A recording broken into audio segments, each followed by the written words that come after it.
Bienvenue sur mon podcast Émouvance. Je m'appelle Maëline, je suis chamane, artiste et coach de vie.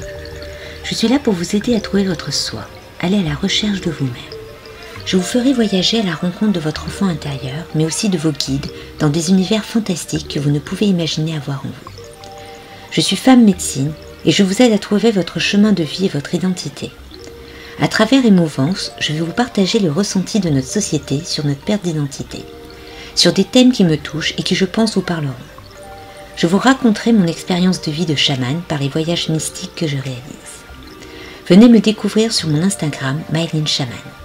Je vous donne rendez-vous tous les mercredis pour ce podcast Émouvance. Laissez-vous porter et restez à l'écoute.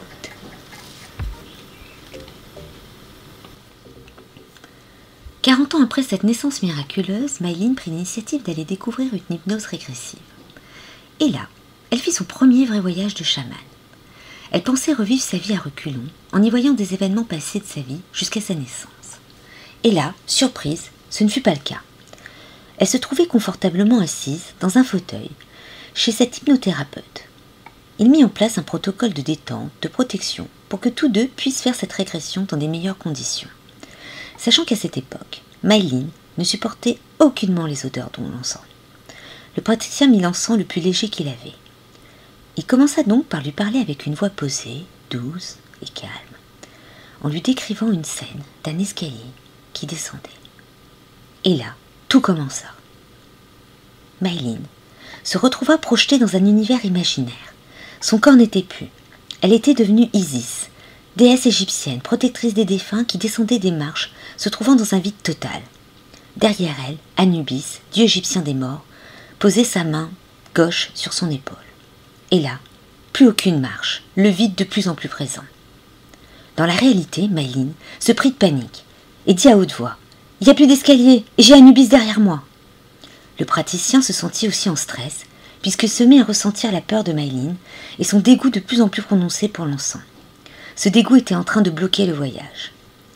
Il décida de mettre l'encens en dehors de la pièce pour que tous deux puissent avancer dans ce voyage. Il recentra Maëline en la rassurant, en lui disant de remplir ce vide. Ce vide devenait donc petit à petit de la lumière très vive, et des arbres apparaissaient pour soutenir de nouvelles marches. Mais cette fois-ci, les marches montaient et ne descendaient pas comme prévu par le protocole d'hypnose. Au lieu de régresser, elle se dirigeait vers le monde d'en haut. Maëline, toujours en Isis, se trouva bloquée par une ombre qui lui retenait les pieds. Elle se posait la question, est-ce normal que cela monte ? Elle se sentait prise au piège. Puis tout à coup, cette ombre devint dorée et disparut. Et elle put avancer, accompagnée cette fois-ci par une chouette effraie, d'un blanc tacheté de roux qui se posa sur son épaule droite. Et là, Isis se transforma en Athéna, déesse gréco-romaine de la guerre et de la sagesse. Elle continua à avancer jusqu'à une plateforme en marbre blanc, sur laquelle elle s'arrêta bloquée par un nuage d'un blanc vif qui devint un vortex qui s'ouvrit sur une belle route dorée entourée de nuages blancs cotonneux et légèrement rosés. Athéna devint une belle femme blonde d'un blond presque blanc, très mince, avec une robe en voile blanc. Cette femme, qui représentait toujours Maëline, ouvrit les bras pour former un demi-cercle de lumière et avança sur cette route dorée. Et autour d'elle, des anges en armure dorée volaient en l'observant. Elle arriva face à une arche assez floue. On avait l'impression qu'elle était faite d'anges, mais elle n'en était pas sûre. Et plus elle avançait, plus l'arche devenait claire et nette. Elle était faite de jonquilles jaunes dorées, et de l'autre côté c'était d'un bleu ciel très très clair. Cette belle femme, d'un air presque elfique, traversa l'arche et fut accueillie par un ange habillé de blanc, avec une écharpe bleu ciel. Il était tellement lumineux qu'elle avait du mal à le regarder. Ce bleu ciel était-il ce qu'elle avait vu à travers l'arche ? Elle ne le saura jamais. Il laissa la place à un autre ange, grand, barbu, tout blanc, comme un nuage. Non, ce n'est pas un ange. Serait-ce Dieu ? Elle n'en était pas sûre. Il tient un livre dans sa main gauche, un très gros livre, avec une couverture en cuir abîmée par l'usure. Il l'ouvre et quelque chose en tombe. Mais Maëline n'arrive pas à discerner ce qui est tombé. Cet homme nuage déploie ses ailes. Elles sont immenses, toujours faites de nuages. Vraiment quelque chose de très majestueux. Et là, Maëline, qui était une femme blonde, devient un petit garçon blond avec des vêtements bleu ciel, un petit bermuda, une petite chemisette de marin avec des chaussures rouges. Vraiment l'enfant parfait physiquement. Il est à genoux devant ce dieu, élève la tête et devient une marionnette avec cette fois-ci des vêtements bleu marine et il est roux. Ses yeux sont d'un vert perçant, méchant, très menaçant. Ce garçon marionnette se dédouble et son double est une petite fille blonde en robe bleu ciel avec des tresses. Et là, le vieil homme nuage gronde, crie contre le garçon, qui lui est toujours à genoux. « Qu'as-tu fait ?» Il l'attrape et l'avale. La petite fille est pétrifiée de peur. Elle vient de voir cet homme nuage avaler son jumeau. Elle essaie de s'enfuir, mais la porte de l'arche où elle était passée avant était close.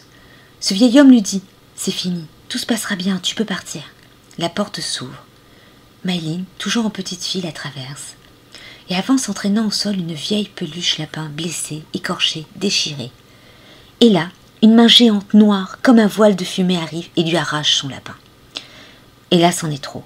Elle pleure de tristesse, toutes les larmes de son corps. Mayline venait de vivre la séparation avec son jumeau. Dieu avait pris la décision que ce jumeau était maléfique et qu'elle ne pouvait aucunement vivre sur terre accompagnée par lui. Il avait essayé de s'échapper avec elle par l'image de cette peluche. Mais cela n'avait pas marché. En fin de compte, elle avait fait une hypnose régressive, car tout cela s'était déroulé lors de sa procréation et naissance. La suite dans un prochain épisode. J'espère que ce podcast vous a plu. N'hésitez pas à liker, partager et vous abonner. Si vous êtes intéressé, n'hésitez pas à me suivre sur mes pages Instagram et Facebook sous le nom de Mayline Chaman.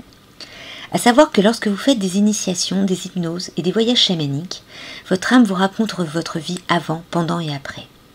Si cela vous intéresse de savoir quel animal vous représente et que vous souhaitez le rencontrer et vous rencontrer, je propose sur mes pages les forfaits, de la découverte de votre animal de pouvoir et des voyages au tambour.